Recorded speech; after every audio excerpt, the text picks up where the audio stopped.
Ya, oke guys, kembali lagi bersama saya. Hari ini hari Sabtu jam berapa nih? Setengah 8 ya. Hari Sabtu tanggal 20 Agustus jam setengah 8 malam. Ya, hari ini kita akan membahas saham yang berkaitan dengan koala gini ya. Ada Indika Energi Tbk ya, dengan kode emitennya INDI. Seperti itu. Ya, oke, tadi ini saya lihat sempat lihat dividennya ya. Nanti kita lihat finansialnya bagaimana. Ya, langsung aja di ikhtisar sahamnya dulu ya. Indi ini seperti yang sudah saya bilang tadi bergerak di bidang energi ya, energi. Nah, kemudian fokusnya ya, fokus eksplorasi dan produksinya itu di pengolahan batu bara. Nah, ini. Oke, jadi Indika Energi ini merupakan salah satu produsen pengolahan batu bara ya, berarti dia juga punya tambang seperti itu, tambang batu bara. Oke, kemudian anak perusahaannya tadi saya sempat lihat banyak banget ya, termasuk nah ini ada Petrosi atau PTRO juga. Nah ya, ternyata dia masuk di anak perusahaannya dari Indi ini ya, saya juga baru tahu nih. Oke, bergerak ya, tadi bergerak di bidang batubara, didirikan pada tahun 2002 ya. Oke lah ya, masih muda ya, sama seperti Agro berarti, tapi lebih muda Agro ya. Oke, kode industri, oke, tanggal IPO-nya 2008. Kemudian jumlah saham beredarnya 5,21 dengan kapitalisasi 14 triliun. Ya, lumayan lah ya, medium. Kemudian pemegang sahamnya masyarakat 33%. Nah, ini 33% berarti ya cukup liquid. Kayak gitu, di atas 30% itu udah bagus sih menurut saya. Kenapa? Karena ya pergerakan harga saham di pasarnya itu juga cepat ya, pergerakannya kayak gitu loh. Tapi juga jangan eh, terlalu tinggi ya, jangan terlalu tinggi yang di masyarakat. Kenapa? Karena ketika eh, jumlah persentase pemegang saham di masyarakat itu lebih dari misalnya 80% kayak gitu, yaitu nanti kalau ada aksi take profit seperti itu ya, sahamnya itu cepat anjlok gitu loh ya, cepat anjlok. Tapi kalau 30% ya enggak ya, itu ya ideal lah ya kalau 30%-an kayak gitu. 30 sampai 50% sih, 49% lah. Nah, kemudian ini pemegang pengendalinya nih ada dua, Indika Inti Investindo 37% dan PT Teladan Resource 28%. Oke, ini pengendali saham ini ada dua. Kemudian dewan komisarisnya ya kita bisa lihat sendiri ya. Nah, ini anak perusahaannya banyak banget nih ternyata. Ya, oke, ini bisa jadi gurita usaha nih. Ya. Ya guys, jadi sebetulnya ada plus minusnya sih kalau punya anak perusahaan yang banyak begini ya. Plusnya ketika dia ini anak usahanya banyak yang untung ya, banyak yang untung, ya mungkin ada kebijakan juga untuk nyetor ke induknya gitu loh, nyetor ke induknya. Kayak gitu, itu plusnya ya. Tapi kalau negatifnya, kalau seandainya ada yang rugi atau mungkin anak perusahaannya itu membutuhkan modal, yang ngemodalin siapa? Ya induknya ya. Barangkali ada kebijakan seperti itu loh, bisa jadi loh ya, kayak gitu. Jadi ada plus minusnya juga sih. Oke, kemudian kita lihat produknya. Ya, kebanyakan dia ekspor ya, ekspor batu bara. Tadi sempat saya lihat sekilas bahwa dia paling banyak itu ekspor ke Cina. Pertama Cina, kedua India ya, itu. Kemudian kontrak jasa, ya ini jasa pertambangan juga ya. Kemudian ini lokal ya, oke, jualan lokalnya 17% ya. Ini pelanggan-pelanggannya. Ya, pelanggan pastinya nih yang perusahaan itu ada Samtan Co Ltd ya. Samtan Co Ltd. Ini kurang tahu juga sih dari mana sih ini. Oke, itu. Ya, secara ikhtisar sih. Ya, ini perusahaan ini didirikan tahun 2022 gitu ya. ya bisa bertahan sampai sekarang, tapi belum melewati masa krisis moneter begitu ya. Tapi kalau saya lihat dari anak usahanya yang banyak begini,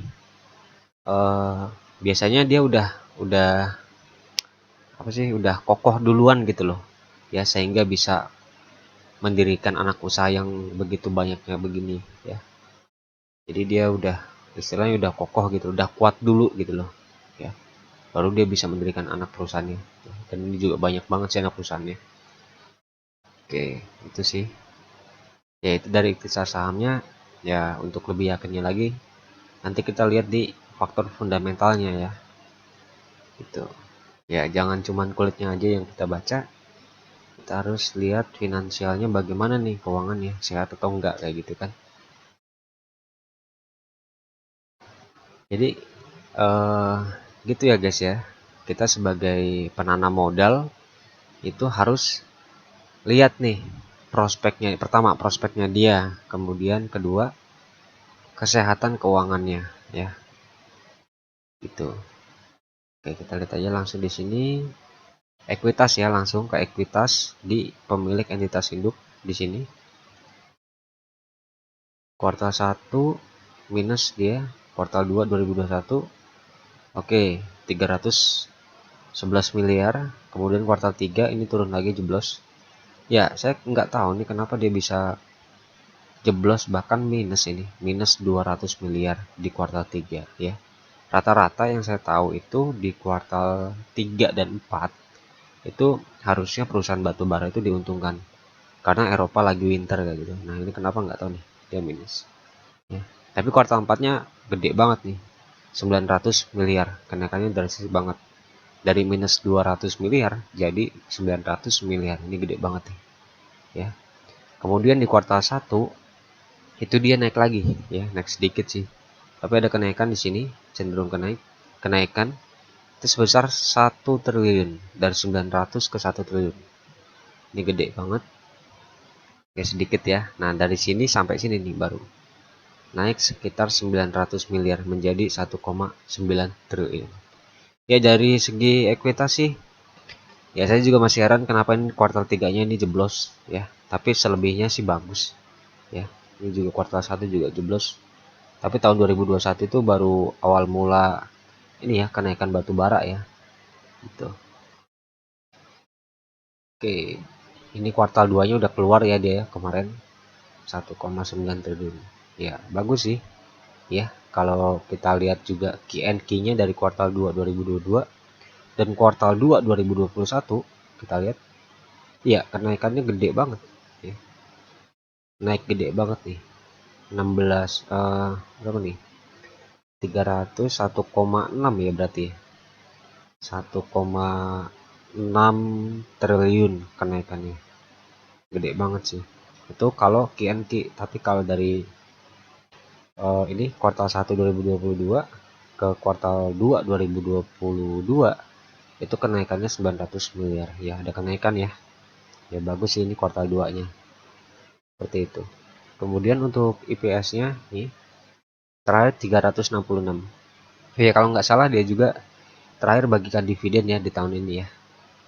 Nah, itu bagi para pemegang sahamnya yang sudah lama ya, karena beberapa tahun dia tidak membagikan dividen, tiba-tiba di tahun ini dia membagikan dividen.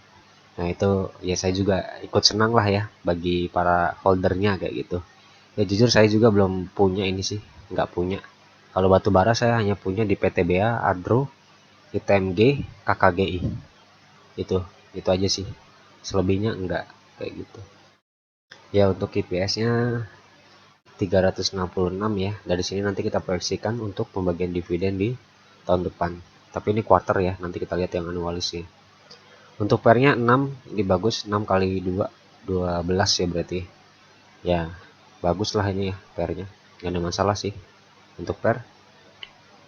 Kemudian ROE 13. 13 berarti karena ini kuartal 2 dikali 2 26 ya. Ya, bagus. Ini bagus banget nih ROE-nya ya. Di atas 20% itu bagus ROE segini. Istimewa itu di atas 30%. Kayak gitu ya. Ini bagus ROE-nya nih, 26%. Oke, itu ya, jadi dapat saya simpulkan di sini untuk ekuitas ya, dia sempat jeblos di kuartal 3 ya. Ya kita tunggu aja nanti di kuartal 3-nya bagaimana, apakah dia bisa mempertahankan ekuitasnya kayak gitu. Tapi 2 kuartal ini dia naik gede ya, cenderung naik ini ya, di angka 1 triliunan, bahkan ini sampai mau hampir 2 triliun. Ini bagus banget sih begitu ya. Oke, itu kemudian dari IPS ya naik ya 300, kemudian PER-nya juga bagus, ROE juga bagus. Itu dari rasio, menurut saya bagus sih ini ya, nggak ada masalah. Cuman di ekuitasnya aja nih di kuartal 3-nya itu. Oke, itu sih. Kemudian kita lihat key statnya ya. Ya anualisnya masih 2 lagi nih. Ya bagus sih. Murah banget sih berarti ini valuasinya. Ya, kita lihat nanti return yang kita dapatkan dari pembagian dividennya berapa. Kayak gitu. Ini kemudiannya kapan ya? Coba kita lihat. Kemudian 15 Agustus. Berarti udah lewat ya. Kemudiannya 15 Agustus. Ya, udah lewat ini kemudiannya. Berarti kita lihat di sini dulu ya. Oh ya, nanti aja. Ini dividen tahun ini dulu aja ya. Kita bahas. DPR-nya 72%. Nah, ini asik banget di DPR nih, segini. Ya. Nah, dividen yield-nya di tahun ini ya, di tanggal 15 kemarin di Kemdet itu 4%, ya. 4%. Oke, ya ya lumayan lah ya. Maksudnya ini sih sama dengan kita nabung di reksadana selama setahun ya. Tapi kita nggak usah nunggu setahun ya. Kalau kita beli di Kemdetnya, ya kita dapat sama dengan kita nabung di reksadana selama setahun kayak gitu.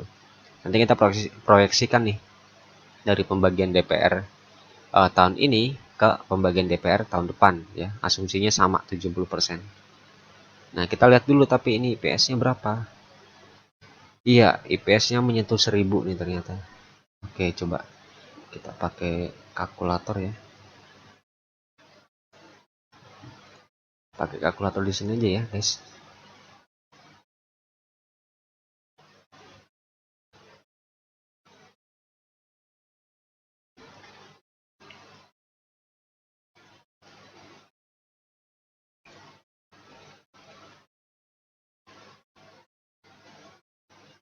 Oke, coba kita hitung ini 1146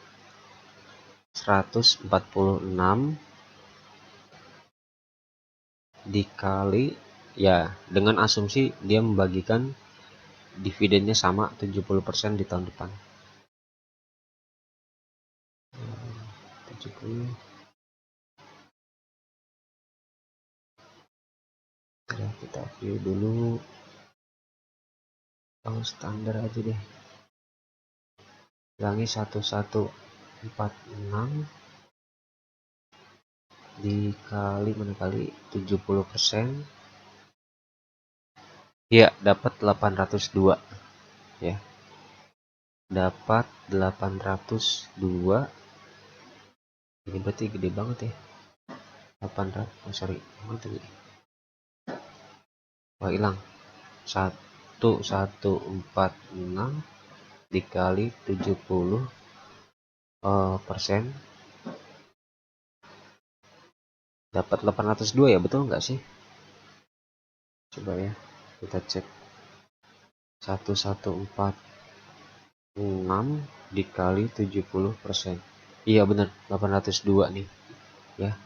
802 di pembagian dividen di tahun 2023 ya, dengan asumsi dia DPR-nya 70%.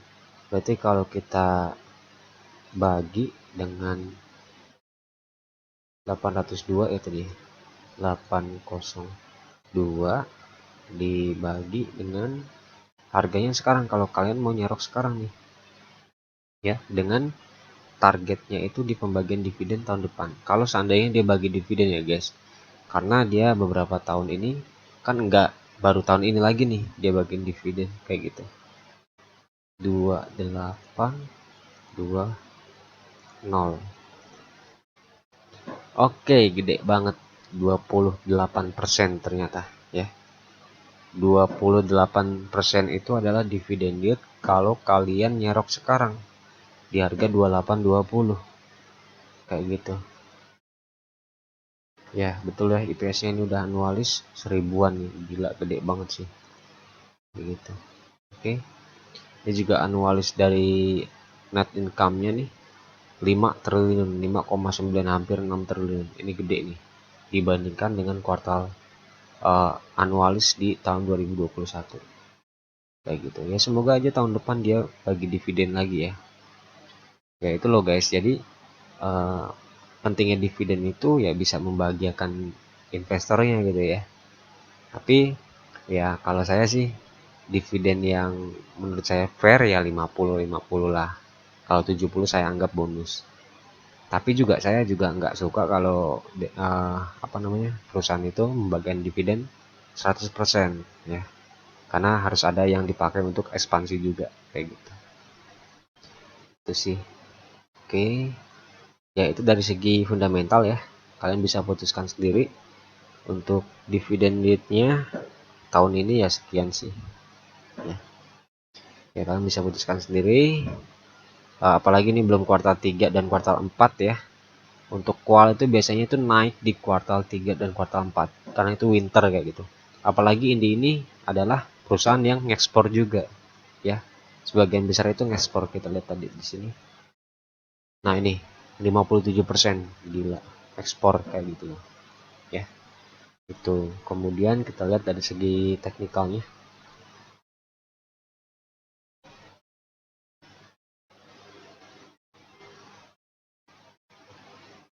Oke. Ya, dia naik tadi. Oh, bukan tadi ya, kemarin berarti ya. Jumat. Ya, guys. Kita Oke, ya ini sempat anjlok nih, sempat ARB nih waktu bagi dividen ya ternyata ya. Tanggal 16. Wah, anjlok parah. Oke, tapi dia udah mulai naik lagi nih. Ya, kita gambarkan lagi aja garis-garis support resistnya. Nah, saya belum gambarkan. Ya, di sini ada support kuat ya. 1 2 3 4 di sini. Ya, kita tarik ke sini. Ini paling bawahnya ya. Nah, di 2100 ini support kuat nih. Ya. Kemudian support terdekatnya ya di sini berarti. Nah, ini. Nah, ini support terdekatnya sini nih. Oke. Kemudian ada lagi support di sini 1 2 3, 3 kali pantulan. 4 ya sama ini. Nah, sini. Ya. Gitu. Kemudian untuk resistnya yang pertama di sini. 1 2 3. Nah, ini sini. Nah, ini. Kalau dia bisa melewati 2900 sih ya, itu berarti dia bikin ATH baru di sini berarti. Di 3000. Ah, ini. Kalau dia bisa melewati 2900 dia akan ke 3000. Sini nih. Nah, oke.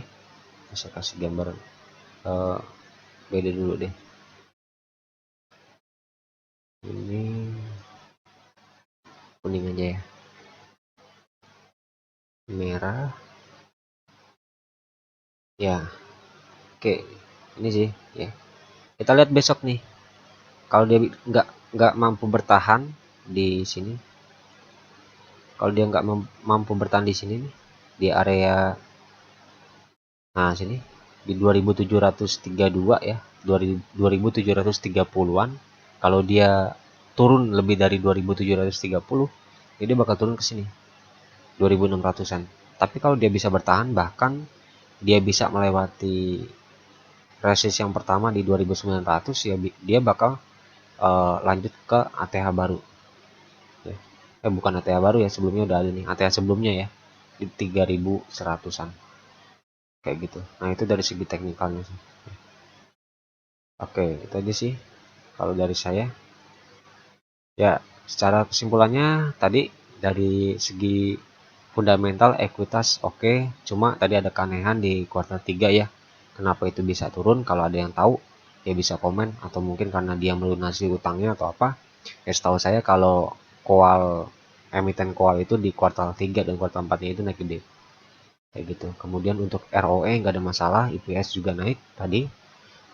Kemudian apalagi tadi, dividen. Ya dividen, untuk dividen yield tahun ini ya nggak recommended sih sebetulnya ya, dividen yield tahun ini. Tapi dengan EPS yang dianualiskan tadi ya, di dividen tahun depan itu sangat-sangat recommended dengan dividen yield 28%. Itu gede banget menurut saya ya, dengan harganya dari kita, kalau kita akumulasi dari harganya sekarang kayak gitu. Kemudian dari segi teknikal tadi saya sudah gambarkan, kalau dia besok bisa naik ya lebih dari 2.900, dia bakal melanjutkan ke 3.100. Tapi kalau dia turun nih, nggak bisa bertahan di area ini, bahkan turun ke 2.720-an ke bawah ya, dia bakal turun ke support yang selanjutnya di sini 2.600 ya, kayak gitu ya. Ini belum terbentuk lagi nih MA crossingnya kayak gitu. Kalau mau akumulasi kapan? Kalau saya sih akumulasinya ya terserah kalian sih sebetulnya ya. Saya sudah mengabarkan support-supportnya begitu. Kalau kalian, ini saya analisa, eh, bisa jadi bahan pertimbangan untuk Anda ya. Jadi yang memutuskan tetap Anda.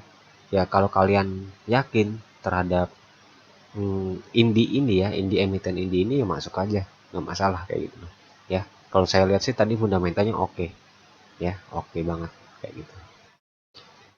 Nah, sini ya. Oke, itu aja sih menurut saya. Ya, kalau menurut saya sih masih ada ruang geraknya untuk naik ke atas. Kayak gitu loh, ya. Yang nggak peduli kita cuan berapa persen kayak gitu, nggak harus nunggu di support juga sih. Ya kalau saya masukin. Saya juga kemarin Jumat itu baru masukin di Antam, ya. Saya tahu itu belum mencapai eh target entry saya kayak gitu loh di supportnya. Tapi ya saya yakin Antam itu bagus fundamentalnya. Jadi saya nyicil aja, masuk aja gitu loh. Ya, itu. Jadi selagi kalian yakin terhadap emiten yang kalian lirik begitu ya, ya udah masukin aja ya. Cicil aja kalau enggak ya, setidaknya cicil lah ya. Kalau dia turun lagi ya average down dong ya. Jadi nggak ada salahnya average down itu. Selama itu fundamentalnya bagus menurut kalian kayak gitu. Oke, itu aja guys mungkin dari saya. Sampai jumpa di lain waktu. See you semua, bye.